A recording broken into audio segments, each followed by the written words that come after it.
ഇറങ്ങി വേണം.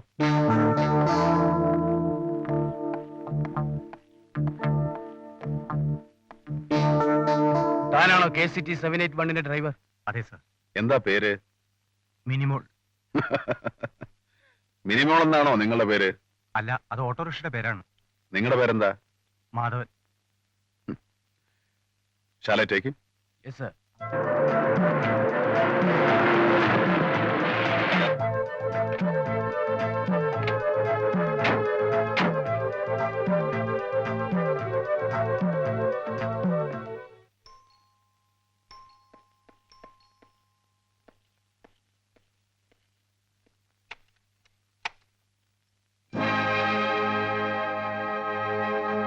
എന്താ sir? I am sorry, Mr. Mohan. You are under arrest. എന്തിനാ സർ? അശ്വതിയെ അവസാനമായി കണ്ടതും സംസാരിച്ചതും നിങ്ങളാണ്. അശ്വതിയുടെ മരണം കൊലപാതകമാണെന്ന് തെളിഞ്ഞു കഴിഞ്ഞു. അതിന് കാരണക്കാരൻ നിങ്ങളാണ്. അതിനുള്ള തെളിവുകൾ ഞങ്ങളുടെ പക്കലുണ്ട്. എന്ത് തെളിവാണ് സർ? അതൊക്കെ വിശദമായിട്ട് പറയാം. Please come with us. Please.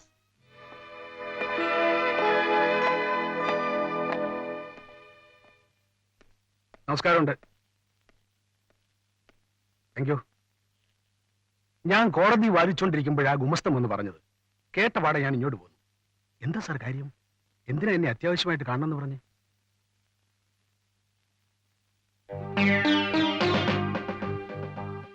Mohan, എന്തു പറ്റി? നീ എന്താ ഇവിടെ? മിസ്റ്റർ ജനാർദ്ദനൻ നായർ, അശ്വതിയുടെ മരണം കൊലപാതകമാണെന്ന് തെളിഞ്ഞിട്ടുണ്ട്. മോഹൻ അതിൽ പങ്കുണ്ടെന്നുള്ളതിന് ഞങ്ങളുടെ പക്കൽ തെളിവുകളുമുണ്ട്. What nonsense you are speaking mister Iyer? എന്റെ മകൻ അശ്വതിയെ കൊന്നിട്ടുണ്ടെന്നോ? അതിനുള്ള തെളിവുകൾ നിങ്ങൾക്ക് കിട്ടിയിട്ടുണ്ടെന്നോ? Yes, I am telling the sense mister Nair. അശ്വതി അവസാനമായി കണ്ടതും സംസാരിച്ചതും മോഹനാണ്. അതിന് മോഹൻ അശ്വതിയെ കാണാൻ വന്നു എന്നുള്ളതിന് തെളിവുകളുണ്ട്. 9 മണിക്ക് മോഹൻ തിരിച്ചുപോയി എന്നുള്ളത് മോഹന്റെ മൊഴിയാണ്. അതിന് സാക്ഷികളില്ല. 9:30 അശ്വതിയുടെ മരണം നടക്കുന്നു. 9-നും 9:30-നും ഇടയ്ക്ക് മറ്റാരും അശ്വതിയെ കണ്ടതായി തെളിവുകളില്ല. അപ്പോൾ 9 മണിക്ക് പോയി എന്ന മോഹന്റെ മൊഴി വിശ്വസിക്കാൻ ബുദ്ധിമുട്ടാണ്. കൂടാതെ 9 മണിക്ക് മുൻപ് റെയിൽവേ സ്റ്റേഷനിൽ നിന്ന് ഒരാൾ ഹോട്ടൽ പ്രസിഡന്റിലേക്ക് വിളിച്ച് അശ്വതി ഉണ്ടോ എന്ന് ചോദിച്ചു. ഉണ്ടെന്ന് പറഞ്ഞപ്പോൾ ഫോൺ ഡിസ്കണക്ട് ചെയ്തു. അയാളുടെ ഉദ്ദേശം അശ്വതി ഹോട്ടലിൽ ഉണ്ടോ എന്നറിയണം, അത്രമാത്രം. 353401 നിങ്ങളുടെ വീട്ടിലെ നമ്പറല്ലേ? അതെ. തുടർന്ന് അയാൾ ആ നമ്പറിലും വിളിച്ചിരുന്നു. ആരാണ് അറ്റൻഡ് ചെയ്യുന്നറിയില്ല. നിങ്ങളുമായും അശ്വതിയുമായും ബന്ധമുള്ള ഒരാളാണ് ഈ 2 കോളും ചെയ്തിരിക്കുന്നത്. ഒരു സഹായം ഇല്ലാതെ ഒരാൾക്ക് ഒറ്റയ്ക്ക് അശ്വതിയെ കൊന്നു കെട്ടിത്തൂക്കാനാവില്ല. വിളിച്ചയാൾ മോഹനെ സഹായിക്കാനെത്തിയ സുഹൃത്തോ അല്ലെങ്കിൽ സഹായിക്കാൻ വാടകയ്ക്കെടുത്ത ആളോ ആയിരിക്കുമെന്ന് ഞങ്ങൾ വിശ്വസിക്കുന്നു. ആ സമയത്ത് താൻ വീട്ടിലില്ലെങ്കിൽ അശ്വതിയുടെ മുറിയിൽ ഉണ്ടാവുമെന്ന് മോഹൻ മുൻകൂട്ടി അയാളോട് പറഞ്ഞു കാണും. ഞാൻ അശ്വതിയുടെ മുറിയിൽ ഉണ്ടായിരുന്നപ്പോ ഫോൺ വന്ന കാര്യം ഞാൻ സമ്മതിച്ചല്ലോ. ഞാൻ വാടകയ്ക്കെടുത്ത ആളാണ് ഫോൺ ചെയ്തതെങ്കിൽ ഞാൻ എന്തിനു സമ്മതിക്കണം? അനിയന് തെറ്റിപ്പോയി. റെയിൽവേ സ്റ്റേഷനിൽ നിന്ന് കോൾ വന്ന കാര്യം ഹോട്ടലിലെ ഓപ്പറേറ്ററാ ഞങ്ങളോട് പറഞ്ഞത്. അത് ചോദിച്ചപ്പോ മറ്റു മാർഗങ്ങളൊന്നുമില്ലാതെ നിങ്ങൾക്കത് സമ്മതിക്കേണ്ടി വന്നു അല്ലേ? കൂടാതെ അശ്വതിയെ തൂക്കാൻ ഉപയോഗിച്ചു എന്ന് കരുതപ്പെടുന്ന സ്റ്റൂളിൽ നിന്നുകൊണ്ട് സീലിംഗിലെ ഹൂക്കിൽ സാരി ഒരുക്കാൻ 6 അടിയിൽ കൂടുതൽ പൊക്കമുള്ള ഒരാൾക്കേ കഴിയൂ. മോഹൻ 6 അടിയിൽ കൂടുതൽ പൊക്കമുണ്ട്.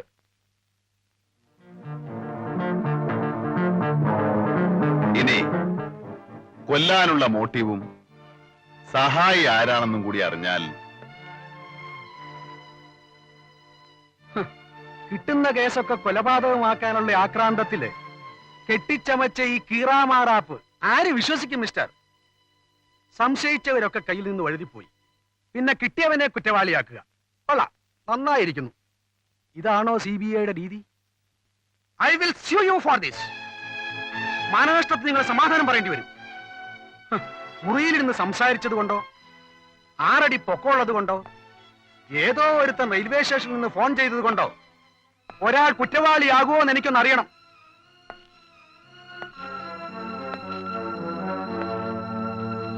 കെട്ടിത്തൂക്കാൻ ഉപയോഗിച്ച സാരി ഒരു കടയിൽ നിന്ന് വാങ്ങിയതാണെങ്കിൽ ആ കടയുടമസ്ഥൻ വാങ്ങിയ ആളെ തിരിച്ചറിഞ്ഞിട്ടുണ്ടെങ്കിൽ മനസ്സിലായില്ല.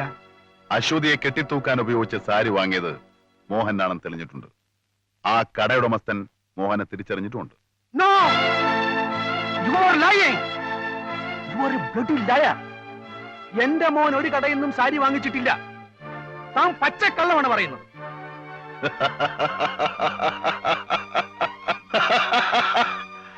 വിക്രം സർ, മോഹനല്ല സാരി വാങ്ങിയതെന്ന് എങ്ങനെ മനസ്സിലായി? പറയണം സർ, നിങ്ങൾക്ക് എങ്ങനെ മനസ്സിലായി? പറയണം മിസ്റ്റർ.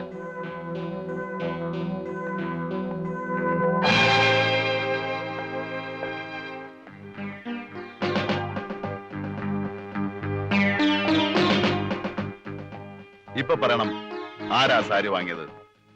രമേശാണോ സാരി വാങ്ങിയത്? എങ്കിൽ രമേശ് എന്തിനാ സാരി വാങ്ങിയത്? പറയണം. പറയണം മിസ്റ്റർ, രമേശ് എന്തിനാ സാരി വാങ്ങിയത്? പറയണം വക്കീലേ, എന്തിനാ സാരി വാങ്ങിച്ചത്? പറയാം. മോഹൻ അശ്വതിയെ വിവാഹം കഴിക്കുന്നതിൽ ഞാനെതിരായിരുന്നു. കാരണം 10-20 വർഷത്തിന് മുമ്പ് അശ്വതിയുടെ അമ്മയും നാടകനടിയുമായ രുക്മിണിയുടെ ഡൈവോഴ്സ് കേസിൽ അവർക്ക് വേണ്ടി ഞാനാണ് അപ്പിയർ ചെയ്തത്. വിധി അവർക്ക് അനുകൂലമായിരുന്നു. അവരെന്നെ കാണാൻ വന്നു. ഇത് വിധി പകർപ്പാണ്, സൂക്ഷിച്ചു വെച്ചോളൂ. ഇതാ സർ ഫീസ്. ഫീസൊക്കെ ഞാൻ വാങ്ങിച്ചു കഴിഞ്ഞല്ലോ. എന്നാലും സാർ. വേണ്ട, ആവശ്യമുള്ളപ്പോൾ ഞാൻ ചോദിച്ചു മേടിച്ചോളാം. ഡൈവോഴ്സും കിട്ടി, രുക്മിണി സ്വതന്ത്രയായി. ഇനി എന്താ പരിപാടി? ഞാൻ മദ്രാസിലേക്ക് പോവാണ് സാർ. അവിടെ ചെന്നാ വല്ല സിനിമയിലും ചാൻസ് കിട്ടും. മദ്രാസ് ചെന്ന എവിടെ താമസിക്കും? വല്ല പരിചയക്കാരുണ്ടോ? ഒരു കൂട്ടുകാരിയുണ്ട്. തൽക്കാലം അവളുടെ കൂടെ താമസിക്കാം. പിന്നെ ചാൻസ് ഒക്കെ കിട്ടുമ്പോ. എന്റെ അഡ്രസ് ഇല്ല കയ്യില്? ഉണ്ട്. എന്തെങ്കിലും ആവശ്യമുണ്ടെങ്കിൽ എന്നെ അറിയിച്ചാൽ മതി. അപ്പൊ ഞാൻ വരട്ടെ സാർ.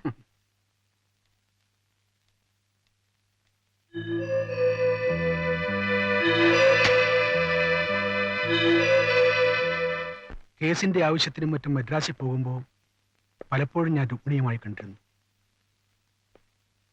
ഞങ്ങൾ ഒരുമിച്ച് താമസിച്ചു, ബന്ധപ്പെട്ടു. ഒരിക്കൽ മദ്രാസിൽ ഞാനുള്ള സമയം രുക്മിണി എന്നെ കാണാൻ ഞാൻ താമസിക്കുന്ന ഹോട്ടലിൽ വന്നു. രുക്മിണി പറഞ്ഞത് സത്യമാണോ? അതെ സാർ, ഞാൻ ഇന്നലെ ഒരു ഡോക്ടറെ കണ്ടു. രുക്മിണി, എനിക്ക് പരിചയമുള്ള ഡോക്ടേഴ്സ് ഇവിടെയും ധാരാളമുണ്ട്. നമുക്ക് അബോർഷൻ നടത്താം. വേണ്ട സാർ. ഒരു പ്രശ്നം ഉണ്ടാവില്ലെന്നേ. വേണ്ട, എനിക്ക് ഈ കുഞ്ഞിനെ പ്രസവിക്കണം, അതിനെ വളർത്തണം. അതെന്റെ ആഗ്രഹമാണ് സാർ. സാറിന് ഭാര്യയും കുട്ടിയുള്ള കാര്യം എനിക്കറിയാം. ഒരിക്കലും ഞാൻ സാറിനൊരു ഉപദ്രവമാകില്ല.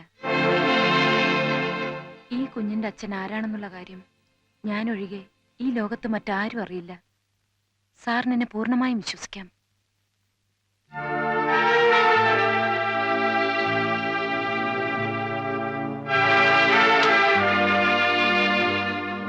അതിനുശേഷം രുക്മിണിയെ 1-2 പ്രാവശ്യമേ ഞാൻ കണ്ടിട്ടുള്ളൂ. അശ്വതിയെ രുക്മിണി പ്രസവിച്ചു. അവൾ വളർന്ന് ബാലതാരമായി, പ്രസിദ്ധ നടിയായി.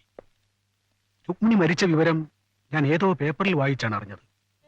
പക്ഷെ മരിക്കുന്നവരെയും രുക്മിണി വാക്കുപാലിച്ചു. അശ്വതിയുടെ അച്ഛൻ ഞാനാണെന്ന കാര്യം അവൾ ആരോടും പറഞ്ഞിരുന്നില്ല. എന്റെ മകനും അശ്വതിയും തമ്മിൽ സ്നേഹത്തിലാണെന്ന കാര്യം വളരെ വൈകിയാണ് ഞാൻ അറിഞ്ഞത്. എത്ര ശ്രമിച്ചിട്ടും എനിക്ക് അവനെ അതിൽ നിന്നും പിന്തിരിപ്പിക്കാനായില്ല. മരിക്കുന്നതിന് ഒരാഴ്ച മുമ്പ് മദ്രാസ് ചെന്ന് അശ്വതിയോട് ഞാൻ അഭ്യർത്ഥിച്ചു. അവളും കൂട്ടാക്കിയില്ല. വേണമെങ്കിൽ മോഹനെ പിന്തിരിപ്പിക്കാൻ അവൾ എന്നോട് പറഞ്ഞു. ഞാൻ അശ്വതിയെ കണ്ട കാര്യം അറിഞ്ഞ മോഹൻ എന്നോട് തറപ്പിച്ചു പറഞ്ഞു, ആരെതിർത്താലും ശരി അവർ തമ്മിൽ വിവാഹം കഴിക്കുമെന്ന്. ആ വിവാഹം ഒരിക്കലും നടക്കാൻ അനുവദിക്കരുത്. അവസാനമായി അവളെ ഒന്നുകൂടി കാണാൻ ഞാൻ തീരുമാനിച്ചു. ഞാനൊരു കേസ് പ്രമാണിച്ച് തൃശ്ശൂർക്ക് പോയി. എത്ര വൈകിയാലും എനിക്ക് വേണ്ടി വീട്ടിൽ കാത്തിരിക്കണമെന്ന് രമേശിനോട് പറഞ്ഞിട്ടാണ് ഞാൻ പോയത്. ട്രെയിനിലാണ് ഞാൻ മടങ്ങിയത്.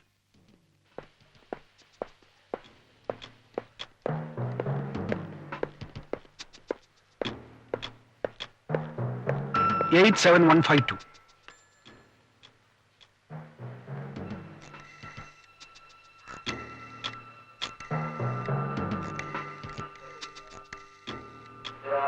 സർ. ഹലോ, ഹോട്ടൽ പ്രസിഡന്റ് അല്ലേ? അവിടെ അശ്വതി ഉണ്ടോ?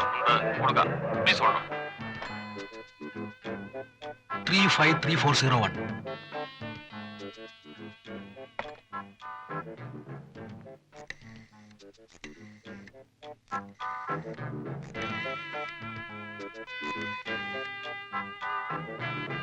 രമേശ് അല്ലേ?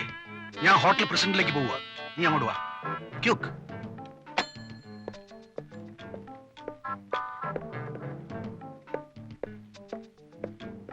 Hotel president.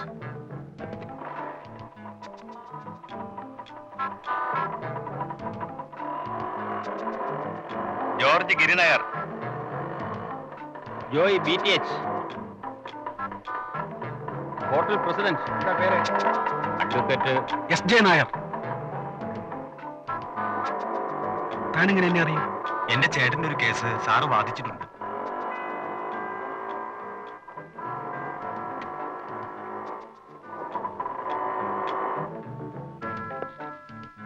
എത്രയാ? 5 രൂപ.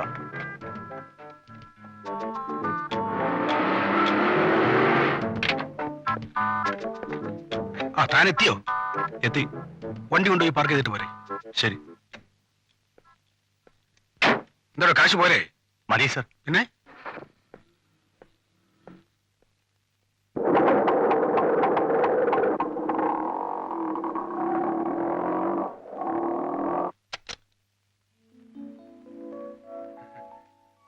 സാറോ വരൂ.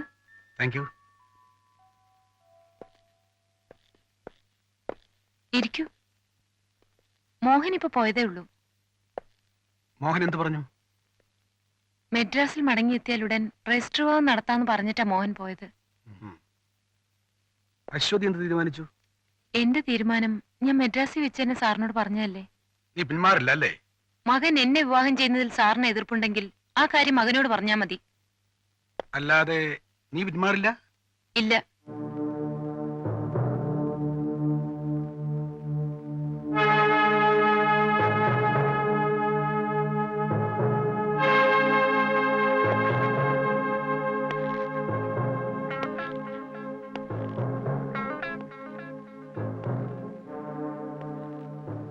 നീ ജീവിച്ചിരുന്നാലല്ലേ ഈ വിവാഹം നടക്കൂ.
രമേഷ്, രമേഷ്, സാരി ഒന്നും കാണുന്നില്ലല്ലോ. ഇവിടെ സാരി ഉപയോഗിക്കില്ലേ?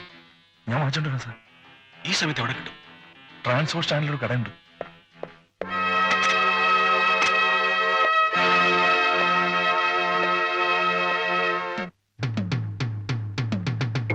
ഇനി എന്തെങ്കിലും വേണോ സാർ? ഒന്നും വേണ്ട, വേഗം ഒന്ന് പാക്ക് ചെയ്തതാ.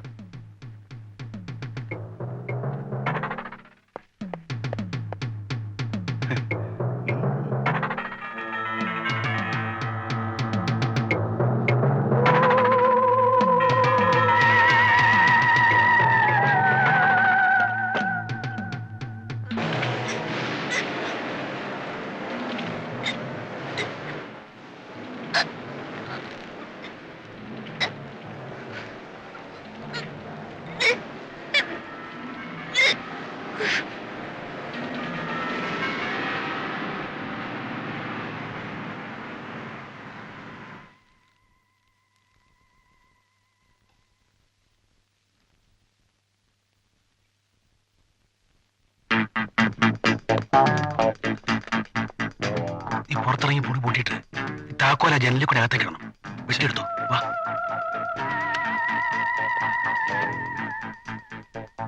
വാ. വാ.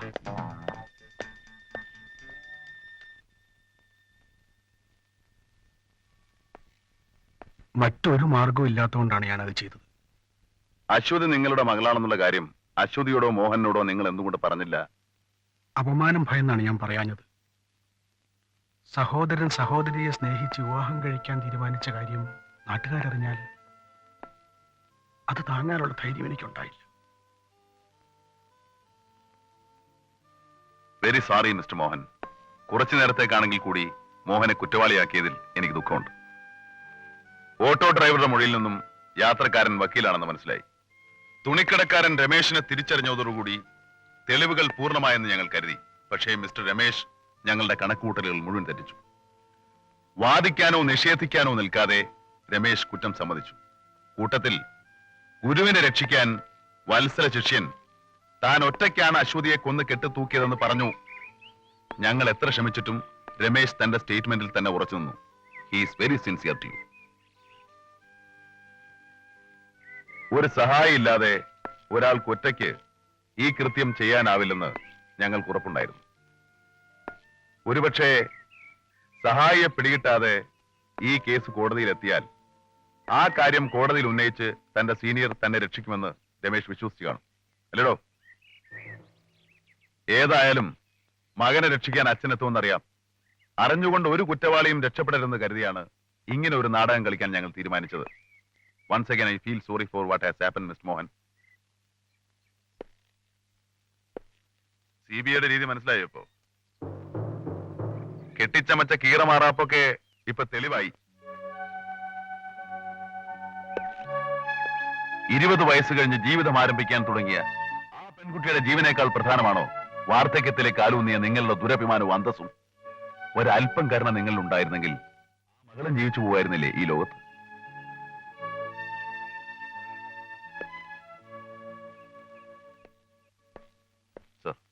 Yes, you can take them. Mr. Devdas.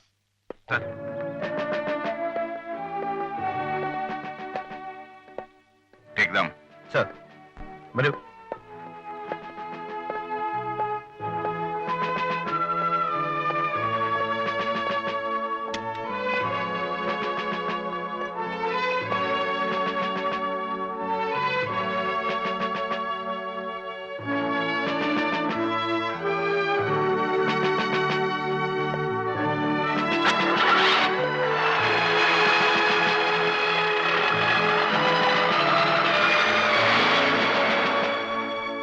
സാറിന് അന്തസ്സായിട്ട് റിട്ടയർ ചെയ്യാം. Thank you, Setu. Thank you very much. Welcome. ചാവാൻ വിധിയുള്ള മുയലാണെങ്കിൽ ഇപ്പോഴും ചാവുമെന്ന് സാറിന് ബോധ്യമായോ?